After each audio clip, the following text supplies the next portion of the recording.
नमस्कार मित्रांनो, track in एड्युटेक या यूट्यूब चॅनलवर आपणा सर्वांचं स्वागत. मित्रांनो, शाळा गुणवत्ता मूल्यांकन आणि आश्वासन आराखड्याबाबत म्हणजेच स्क्वॅबबाबत आपण जी महत्त्वाच्या गोष्टी पाहत आहोत, यामध्ये आपण आजच्या व्हिडिओमध्ये जी स्तर निश्चिती कशा पद्धतीने करायची आणि ती स्तर निश्चिती केल्यानंतर त्या संबंधितले कोणते पुरावे व एकापेक्षा जास्त अधिक पुरावे आपल्याकडे असतील तर त्याचे PDF किंवा त्या PDFची लिंक कशी बनवायची, एवढे सगळे पुरावे एकत्रित कसे आणायचे या संदर्भात आजच्या व्हिडिओमध्ये आपण माहिती पाहणार आहोत. तत्पूर्वी आपण जर चॅनलवर नवीन असाल तर चॅनलला सबस्क्राइब करायला विसरू नका आणि व्हिडिओ आवडल्यास व्हिडिओला लाईक करायला विसरू नका. मित्रांनो, या ठिकाणी आपण सर्वप्रथम आपल्याला या पद्धतीचं एखादं PDF आपल्याकडे आलेलं असेल तर त्या PDF मध्ये किंवा या PDFची लिंक मी डिस्क्रिप्शन बॉक्समध्ये देणार आहे. या PDF मधून आपण स्तर निश्चिती व त्याचे पुरावे कोणते आहेत, मानक विधान आणि त्याची पुरावे कोणत्या प्रकारची असायला हवीत, असं एक PDF आपण या ठिकाणी देत आहोत. या PDFच्या मदतीने आपल्याला आपली स्क्वॅबची माहिती पूर्ण करण्यासाठी संपूर्णपणे मदत होईल अशी मला आशा आहे. आपण या ठिकाणी उदाहरण दाखल या ठिकाणी एक मानक विधान आपण या ठिकाणी पाहतोय. समजा मानक क्रमांक 51 या ठिकाणी आहे आणि आपल्याला याविषयी माहिती द्यायची आहे. तर सर्वप्रथम सर्वांना हीच विनंती आहे की आपल्याकडे या पद्धतीचा एक फोटो किंवा अशी PDF आलेली आहे आणि त्यामध्ये जे काही पुरावे दिलेले आहेत ते पुरावे इथं सांगितलेले आहे. परंतु हे पुरावे निश्चित करताना आपल्याला सुरुवातीला त्या संबंधीचं जे मानक विधान आहे ते पूर्णपणे वाचून घ्या आणि वाचून घेतल्यानंतर आपल्याला या ठिकाणी जे पुरावे दिलेले आहेत ते पुरावे आपल्याला त्या अनुषंगाने जोडायचे आहेत. आता या ठिकाणी आपण जर मानक विधान वाचलं तर हे मानक मुख्याध्यापक कार्यालय व कर्मचारी कक्ष प्रशासकीय कार्यालय संदर्भात आहे, मानक क्रमांक 51.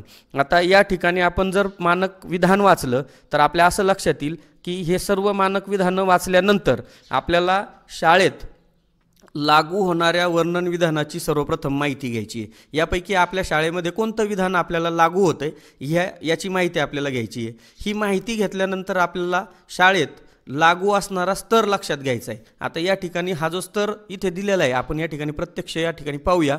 यामध्ये पहिला स्तर जो दिला आहे शाळेमध्ये मुख्याध्यापक कार्यालय आहे, हा स्तर 1 आहे. आपण ह्या पूर्ण सगळे मानक विधानं वाचल्यानंतर आपल्या लक्षात येईल. 2 नंबरचा स्तर आहे मुख्याध्यापक शिक्षक व प्रशासकीय कर्मचाऱ्यांसाठी शाळेमध्ये पुरेशी जागा आहे. आता यामध्ये ऑटोमॅटिकलीच हा स्तर 1 इन्क्लूड झालेला आहे, म्हणजे मुख्याध्यापक कक्ष स्वतंत्र आहे आणि त्या कक्षामध्ये शिक्षक व प्रशासकीय कर्मचाऱ्यांसाठी पुरेशी मोकळी जागा उपलब्ध आहे.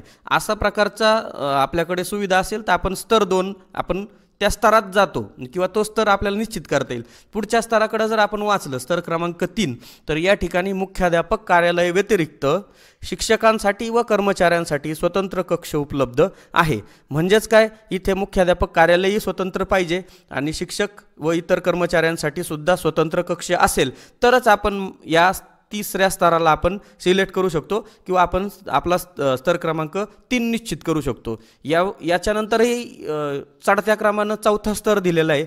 इथे मुख्याध्यापक कक्ष आहे व इतर कक्ष सुद्धा आहेत आणि ते कक्ष स्वच्छ सुंदर असल्याबाबतचा इथे पुरावा आहे. मुख्याध्यापक कार्यालय सजवलेलं आहे असंही एक फोटो आपल्याला इथे लागणार आहे. आणि शाळेचे कार्यालय ICTने सज्ज, म्हणजे आपल्या त्या कार्यालयात कॉम्प्युटर वगैरे लॅब असं असायला हवंय. तसंच कार्यालयांमध्ये शालेय समित्याचे फलक लावलेले आहेत. आता याप्रमाणे जर आपल्याला आपल्या मोठ्या शाळांमध्ये किंवा ज्या छोट्याही शाळांमध्ये जर हा निकष पूर्ण होत असेल स्तर क्रमांक 4चा, हे सर्व मानक विधानाप्रमाणे जर आपल्याला या ठिकाणी सगळे पुरावे असतील तर आपण स्तर क्रमांक 4 निवडायचा आहे आणि त्या अनुषंगाने आपण याच्यामध्ये जे स्तर क्रमांक 4 साठीचे जे पुरावे दिलेत ते आपल्याला जोडायचे आहेत. म्हणजेच काय, थोडक्यात या ठिकाणी जर आपण स्तर क्रमांक 4 निवडला तर ऑटोमॅटिकली स्तर 1, स्तर 2 आणि स्तर 3चे पुरावे सुद्धा आपल्याकडे असायला हवेत. आता यामध्ये या उदाहरणामध्ये स्तर 1 पासून ते स्तर 4 पर्यंत मुख्याध्यापक कार्यालयाचा फोटो कंपल्सरी आहे, परंतु काही विधानांमध्ये थोडेसे वेगवेगळे आहेत. परंतु समजा आपण स्तर क्रमांक 3 वेगळ्या उदाहरणासाठी समजा स्तर क्रमांक 3 निवडला आणि तिथील जे पुरावे आहेत ते वेगळे त्या ठिकाणी दिलेले आहेत. परंतु इथे एक गोष्ट ध्यानात घ्या की या स्तरांची जी रचना आहे ती चढत्या क्रमानं झालेली आहे।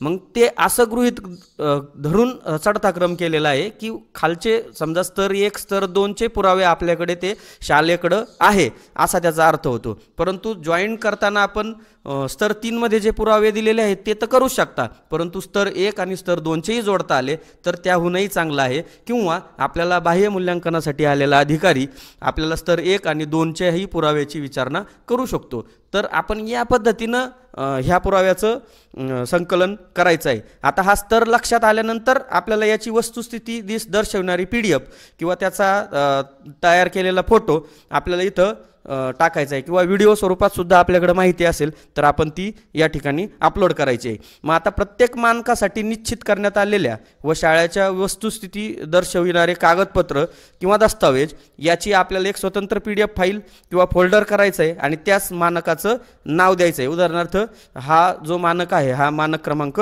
51। आता या ठिकाणी आपण प्रत्यक्ष कार्यवाही कशी करायची या संदर्भात माहिती पाहूयात। इथे आपल्याला आपल्या क्रोम ब्राउझर ओपन करायचा आहे आणि सर्वप्रथम आपल्याला आपल्या वेबसाईटवर जायचं आहे। इथं गेल्यानंतर आपल्याला शाळा गुणवत्ता मूल्यांकन आणि आश्वासन आराखडा याबाबत इथे एक टॅब दिसेल, याला ओपन करायचं आहे।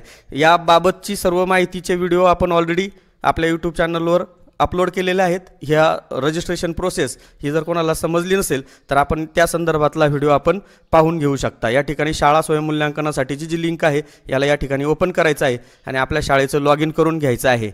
लॉग इन करून झाल्यानंतर आपणासमोर असा काही डॅशबोर्ड ओपन झालेला आपल्याला इथे दिसेल। हा डॅशबोर्ड ओपन झाल्यानंतर आपल्याला या ठिकाणी मानके दिसायला लागतील। आता जी मानके या ठिकाणी भरलेली आहेत ती अशा रंगामध्ये दिसत आहेत आणि जी मानके भरलेली नाहीत ती आपल्याला अशा ऑरेंज कलरच्या रंगामध्ये दिसत आहेत। या ठिकाणी आपण मानक क्रमांक 1चं 51चं उदाहरण पाहत होतो, तर आपण मानक क्रमांक 51 या ठिकाणी ओपन करून पाहूया। याला क्लिक करायचं आहे आणि ओपन करून घ्यायचं आहे। आता या ठिकाणी स्तर 1 स्तर 2 आणि स्तर 3 आणि स्तर 4 अशी या ठिकाणी माहिती दिलेली आहे। आता आपली शाळा कोणत्या स्तरात आहे हे व्यवस्थित एकदा खात्री केली की आपण त्या संबंधितले पुरावे जमा करून घ्यायचे आहेत। आता या ठिकाणी मी एक डेमो दाखल आपल्याला एक पुरावा या ठिकाणी दाखवू इच्छितो। इथे आपण एक पुरावा शाळेच्या मानक क्रमांक 51 संदर्भात घेतलेला आहे। तो या पद्धतीने आहे। पहा, आपल्या शाळेमध्ये मुख्याध्यापक कक्ष आहे, त्या कक्षाचे फोटो घ्या। त्या कक्षामध्ये ज्या काही सोयी सुविधा असतील असा एखादा फोटो आपण या ठिकाणी ॲड करून घेऊ शकता। मुख्याध्यापक कक्षामध्ये स्वतंत्र जागा आहे, कॉम्प्युटर वगैरे ठेवलेले आहेत, स्वच्छता आहे, विविध समित्यांचे फोटो या ठिकाणी दिलेले आहेत, तर ते सुद्धा आपण या ठिकाणी ॲड करून घ्यायचे आहेत। अशा पद्धतीने एक PDF आपण या ठिकाणी बनवून घ्यायचं आहे। आता हे जे PDF आहे हे आपल्याला अपलोड करायचं आहे। मग आता अपलोड कसं करायचं, आपण हे तर एका टॅबमध्ये ओपन करून ठेवणारच आहोत। एक नवीन टॅबला आपल्याला क्लिक करून घ्यायचं, इथे या प्लसच्या चिन्हाला क्लिक करायचं आहे आणि आपल्याला या ठिकाणी याची इथे गेल्यानंतर आपल्याला इथे ड्राईव्हची लिंक अपलोड करायची पुरावा म्हणून। तर त्यासाठी इथं प्लसच्या चिन्हाला आपण क्लिक केलं। क्लिक केल्यानंतर आपण इथे आपलं ज्या शाळेच्या आपण अकाउंट क्रिएट केलेलं आहे ते अकाउंट आपण या ठिकाणी सर्वप्रथम सिलेक्ट करून घ्यायचं आहे। बऱ्याचदा आपल्याला आपला जो ड्राईव्ह आहे आपण जे रजिस्ट्रेशन केलं त्याच शाळेच्या अकाउंटवरून आपण रजिस्ट्रेशन केलेलं आहे त्याच ID वरून आपण हे ओपन करून घ्यायचं आहे आणि या ठिकाणी नऊ टिंबांना क्लिक करायचं आहे आणि या ठिकाणावरून जो ड्राईव्हचा ऑप्शन आपल्याला दिसतो त्या ड्राईव्हच्या ऑप्शनला आपल्याला क्लिक करायचं आहे। क्लिक केल्यानंतर आपल्याला असा ड्राईव्ह ओपन झालेला दिसेल। आता इथे काय करायचं आहे, आता आपल्याकडं इथे एकच PDF आहे। आता आपल्याला याच्यापेक्षा जादा PDF असतील तर आपण कशा पद्धतीने ही माहिती भरणार यासंबंधी माहिती पाहूयात। आपण सर्वप्रथम काय केलं, इथे या न्यू नावाच्या टॅबवर आलो। इथं आल्यानंतर इथे न्यू फोल्डर वर क्लिक केलं आणि इथं आपलं स्क्वॅप आहे त्याचा फोल्डरचा रिनेम केला, त्या फोल्डरला एक नाव दिलं आणि क्रिएट फोल्डर म्हटलं। ते क्रिएट केल्यानंतर आपल्याला या ठिकाणी ते फोल्डर इथं आलेलं दिसेल। या ठिकाणी हे आलेलं फोल्डरला डबल क्लिक केलं तर आपल्याला या ठिकाणी ते एम्प्टी झालेलं दिसेल। आता इथे एक महत्त्वाचं काम करून घ्यायचं आहे। सर्वप्रथम इथे आपल्याला जर आपल्याकडे एकापेक्षा जास्त पुरावे असतील, आपल्याकडे काही कॉमन जे पुरावे आहेत ते कॉमन पुरावे आपल्याला इथे स्टोअर करायचे आहेत। मग आपल्याला त्यासाठी तेही पुरावे त्यात आले पाहिजे, इतर फोटोही त्यात आले पाहिजे। यासाठी याच फोल्डरमध्ये आपण स्कॉप नावाचं एक फोल्डर तयार केलं आणि त्याच्यामध्ये आणखी 128 फोल्डर तयार करून घ्या, जेणेकरून इथे कसे तयार करायचे ते आपण पाहूयात। पहिलं इथे न्यूला क्लिक करायचं आहे आणि इथं न्यू फोल्डर असं क्लिक करायचं आहे आणि याला नाव द्यायचं आहे, याला रिनेम करून घ्यायचं आहे। समजा या ठिकाणी आपण रिनेम करून घेऊयात त्याला मानक क्रमांक 1 या पद्धतीनं आणि यालाही इथे या नावाला कॉपी करून घ्या, याला क्रिएट म्हणा। क्रिएट केल्यानंतर आपल्याला पुन्हा इथे मानक क्रमांक 1 असं फोल्डर दिसेल। पुन्हा या ठिकाणी आपण परत न्यूवर जायचं आहे, परत न्यू फोल्डर करायचं आहे, ते मानक शब्द कॉपी केला किंवा टाईप करा मानक क्रमांक 2 या पद्धतीने याला क्रिएट करा।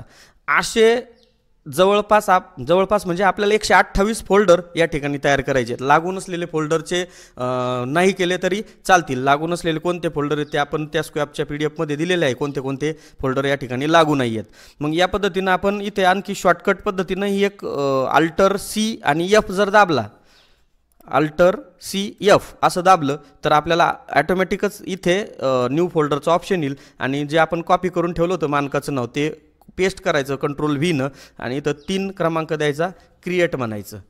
Alt+C+F केलं की लगेच येतं।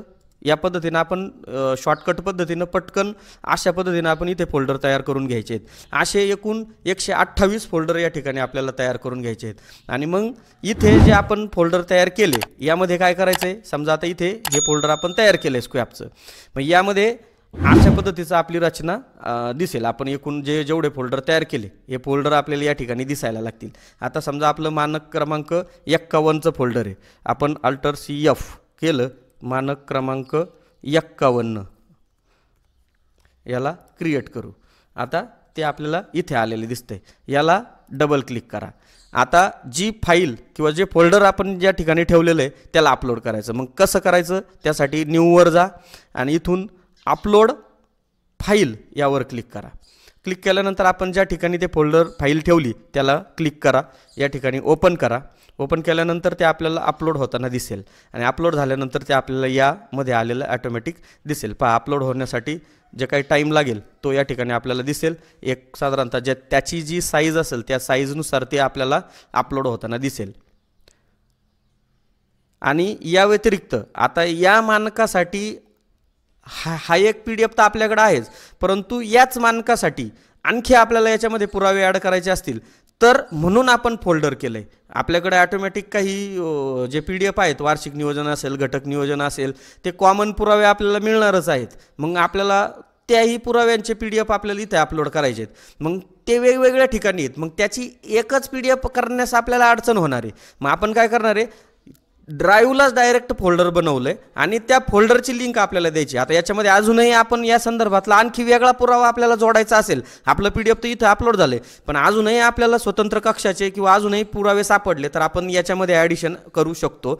परंतु आपण सिस्टमला आत्ता इथे या फोल्डरची लिंक ऑटोमॅटिक देऊन दिलेली। मग आता आपण या 51 नंबरच्या फोल्डरमध्ये जर डबल क्लिक केलं तर आपल्याला आपलं फोल्डर किंवा आपला जो पुरावा आहे तो या ठिकाणी आलेला दिसेल। आता मग पुढील काम काय आहे, याला आपल्याला या समोर ज्या 3 रेषा 3 टिंब दिसतात या 3 टिंबांना क्लिक करायचं आहे। या 3 टिंबांना क्लिक केल्यानंतर आपणासमोर शेअर ऑप्शन दिसेल, या शेअर ऑप्शनला क्लिक करायचं आहे। शेअरला क्लिक केल्यानंतर आपल्याला त्याचा या ठिकाणी जो जनरल ॲक्सेस आहे या जनरल ॲक्सेसचा रिस्ट्रिक्टेड मोडला एनीवन विथ द लिंक करायचं आहे आणि हा व्ह्युअर मोडलाच ठेवायचा आहे। याला डन करायचं आहे। डन करण्यापूर्वी इथे कॉपी लिंक करून घ्यायचं आहे आणि इथे डन करून घ्यायचं आहे। किंवा लिंक अजून कशी कॉपी करू शकता, पुन्हा या 3 टिंबांना क्लिक करायचं आहे, शेअर ऑप्शनला क्लिक करायचं आहे आणि कॉपी लिंक करायचं आहे। या पद्धतीनं लिंक कॉपी करून घ्यायची आणि आपण ज्या ठिकाणी पहिलं आपण जे लॉग इन करून ठेवलेलं आहे त्या लॉग इनच्या याच्यामध्ये यायचं आहे। आपण या ठिकाणी समजा स्तर क्रमांक आमची शाळा 2 मध्ये बसते तर त्याला क्लिक केलं, क्लिक केल्यानंतर जी लिंक आपण कॉपी केली ती इथे त्याच्या या पुराव्याच्या टॅबमध्ये यायचं, इथं क्लिक करायचं आहे, याला राईट क्लिक करा आणि इथे पेस्ट करा। हे नाही जमलं तर कॉम्प्युटरची शॉर्टकट की Ctrl+V हे जर केलं तर इथे ऑटोमॅटिक हे आपल्याला ती लिंक पेस्ट झालेली दिसेल आणि याला सबमिट करा। सबमिट झाल्यानंतर आपोआपच त्याचा रंग बदललेला आपल्याला या ठिकाणी दिसेल। आता चुकून पुन्हा असं झालं की अजून फायनल सबमिशन करायच्या पूर्वी आपण यामध्ये आणखीही बदल करू शकतो। समजा ही लिंक चुकली तर आपण पुन्हाही, किंवा आपला स्तर बदलायचा असेल तर आपण पुन्हाही या ठिकाणी स्तर बदलून इथे ही लिंक पुन्हा कट करून आपण नवीन जी लिंक घेणार आहे ती पुन्हा या ठिकाणी पेस्ट करून पुन्हा सबमिट करून त्याच्यामध्ये अपडेट करू शकतो। फक्त हे करण्यापूर्वी, पूर्ण सबमिशन करण्यापूर्वी आपण याच्यामधल्या सगळ्या लिंक किंवा जाई चुकीचं जोडलं गेलं असेल तर आपण या ठिकाणावरून ते करू शकतो। फक्त ही गोष्ट महत्त्वाची घ्या की या ठिकाणी जर अशा पद्धतीनं आपण जर फोल्डर केलं, आपण यापूर्वीच्या व्हिडिओमध्ये असं सांगितलं होतं की ते PDF करा आणि त्या सर्व पुराव्याची एक PDF पाहिजे, तर तसंही करायची आवश्यकता नाही। एखाद्या ठिकाणी एकच आली, समजा मानक क्रमांक 51ला एका PDFचे फोटो एकाच याच्यात झाले, परंतु आपण अचानक आपल्याला आणखी पुरावे सापडले तर आपण पुन्हा याच फोल्डरमध्ये याला अपलोड करून ठेवू शकता आणि अपलोड केल्यानंतर आपण फोल्डरची लिंक दिलेली, मग त्या फोल्डरमध्ये आपण जेवढे पुरावे ॲड करणार आहे ते ऑटोमॅटिकच दिसणार आहे। म्हणजे काय होईल, आपल्याकडे 1 किंवा 2 पुरावे जरी असतील तरी आपलं काम आपल्याला पुढे जाताना दिसेल आणि आपलं फाईल पूर्ण होईल, आपल्याला काम लवकरात लवकर पूर्ण करता येईल। तर अशा पद्धतीनं स्तराची निश्चिती करताना सर्वप्रथम ही काळजी घ्या की आपल्याला जे स्तर निवडायचे आहेत ते स्तर या पद्धतीनंच निवडायचे आहेत। त्यामुळे स्तर निश्चिती करताना ती काळजीपूर्वक सर्वप्रथम मानक विधान वाचा, किंवा हे जे PDF आहे या ठिकाणी मानक क्रमांक 51 किंवा जे काही त्याच्या संदर्भातले व्हिडिओची लिंक या ठिकाणी दिलेली आहे। आपल्या यूट्यूब चॅनलवर मानक क्रमांक 1 ते 128 पर्यंतच्या सर्व मानकांचे डिस्क्रिप्शन चर्चात्मक पद्धतीनं विश्लेषण करण्यात आलेलं आहे। केवळ फक्त हे पुरावे पाहून आपल्याला ही गोष्ट समजणार नाही, सगळ्याच पुरावे या ठिकाणी टाईप केलेले नाही, काही पुरावे तोंडी देखील सांगण्यात आलेले आहे। त्यामुळे तेही व्हिडिओ आपण पाहून आपलं कामकाज सोप्या पद्धतीनं पूर्ण करून घ्यायचं आहे। तर अशा पद्धतीनं एकापेक्षा जास्त पुरावे जर असतील तर आपण त्याचं फोल्डर बनवा आणि त्या फोल्डरमध्ये वेगवेगळ्या पुरावे ॲड करा आणि फक्त फोल्डरची लिंक घ्या। स्पेसिफिक तेवढ्याच PDFची लिंक न घेता आपण फोल्डरची लिंक घ्या आणि ती त्या ठिकाणी कॉपी पेस्ट करा आणि अशा पद्धतीनं आपलं कामकाज पूर्ण करा। व्हिडिओ आवडला तर व्हिडिओला लाईक करा आणि अशाच नवनवीन तांत्रिक माहितीसाठी चॅनलला सबस्क्राईब करा। धन्यवाद।